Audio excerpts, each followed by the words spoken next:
দিনাজপুর আসলে বোঝা যায় শীত কত প্রকার ও কি কি। আচ্ছা, এই শীত বস্ত্রটা পেয়ে আপনারা খুশি? শীত বস্ত্রটার একটা উদাহরণ আমি দেখাই।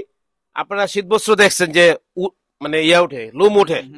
এই শীত বস্ত্রটা কিন্তু লুম উঠবে না, উঠবে না। আমরা একটু ভালো দেওয়ার চেষ্টা করছি, আগামীতে আরো ভালো আমরা দিব ইনশাল্লাহ। ইনশাআল্লাহ। আপনারা সবাই খুশি তো? যে আমেনা ফাউন্ডেশন থেকে দেওয়া হয়েছে তাদের জন্য দোয়া করবেন তো? আসসালামু আলাইকুম ওয়া রাহমাতুল্লাহি ওয়া বারাকাতুহু। আমি এই মুহূর্তে আছি দিনাজপুর সদরের তরিমপুর লাল দিদিকি এলাকায়।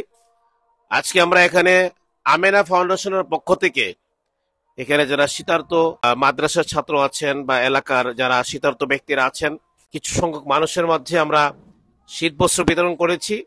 আসলে আমরা ঢাকায় থেকে মনে করি শীত নাই, ঢাকা থেকে মনে করি যে সবকিছু স্বাভাবিক হয়ে গেছে। দিনাজপুর আসলে বোঝা যায় শীত কত প্রকার ও কি কি। যাই হোক, আমি এখানে আসলাম, নিজ চোখে দেখে গেলাম এই এলাকার মানুষের দুঃখ এবং কষ্ট। আমি মনে করি বিভিন্ন সংস্থা যারা আছেন ঢাকা এবং ঢাকার আশেপাশে বিভিন্ন সামাজিক সেবামূলক কাজকর্ম করছেন, সকলকে আমি বলবো যে উত্তরাঞ্চলের এই এলাকাগুলোতে আসেন এবং এই এলাকার মানুষের পাশে দাঁড়ান। কারণ বাংলাদেশ তখনই একটি ক্ষুধা এবং দারিদ্র্যমুক্ত দেশ হিসাবে প্রতিষ্ঠা লাভ করবে যখন বাংলাদেশের প্রতিটি মানুষের খাদ্য, বস্ত্র এবং বাসস্থানের ব্যবস্থা হবে।